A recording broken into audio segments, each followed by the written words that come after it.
Alright guys, hold on. I'm almost there. Almost that. Got it!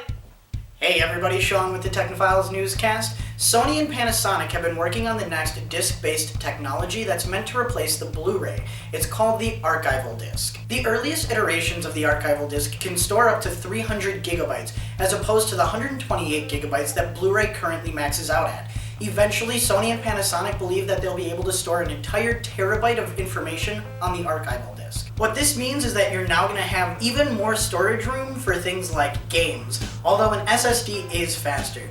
When was the last time that I bought a game on disc? Well, at least for movies you can now... No, when was the last DVD that I bought? No, download all of those too. Got a Blu-ray player and everything.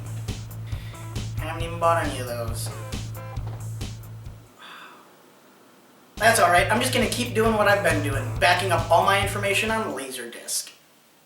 Neil Young is launching a new project called Pono Music. Pono Music is focused on delivering audio files to audiophiles. And no, it's not a matchmaking service for people who only buy vinyl and hate MP3. It's a service dedicated to delivering studio quality music in digital format. Pono Music is also going to be releasing a music player with a triangular shape that's meant to be both unique and iconic, which I call something that will probably dig into my thigh when it's in my pocket. It's going to play FLAC files and is going to have 64 gigabytes of storage, upgradable up to 120 gigabytes. Pono reached its goal in its first day of campaigning and has since raised over $3 million. As well, if you head over to their Kickstarter page, you can get a music player for just $300, a $99 discount on expected retail prices.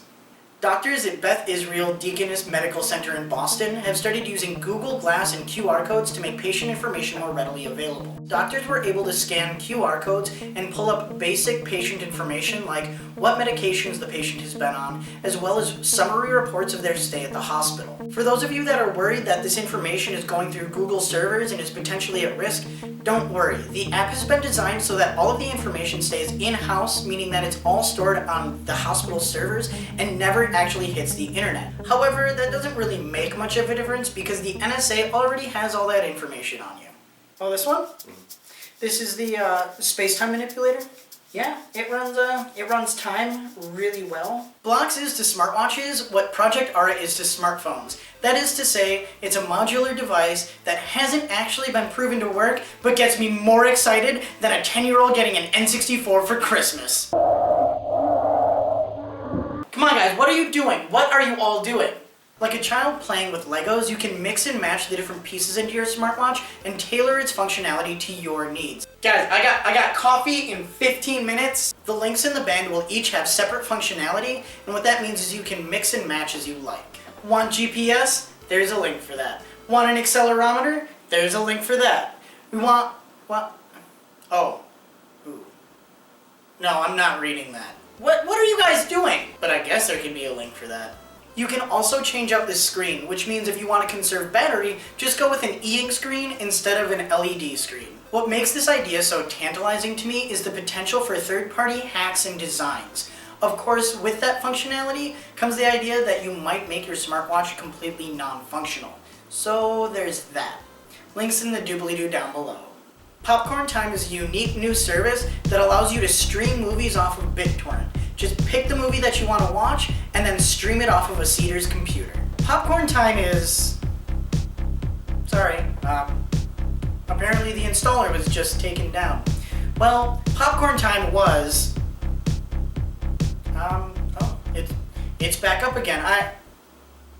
Oh, no worries, still up. Popcorn Time makes piracy even more accessible than before, and while there will undoubtedly be some legal action attempted, they're using the age-old defense of glass pipe makers everywhere. Hey man, just because I make the pipes doesn't mean that I support the illegal actions that people use them for.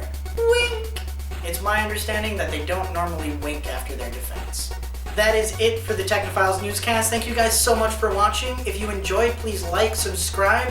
You guys can also find us on the social medias. You can find us on Twitter @TechnophilesPod. You can find us on Facebook, facebook.com/Technophilespodcast. You can also find us at our website, technophilespodcast.com. I'd love to hear what you all had to say about this week's news videos, but specifically let me know, will you guys be backing Pono Music? Thanks, and I'll see you guys next time.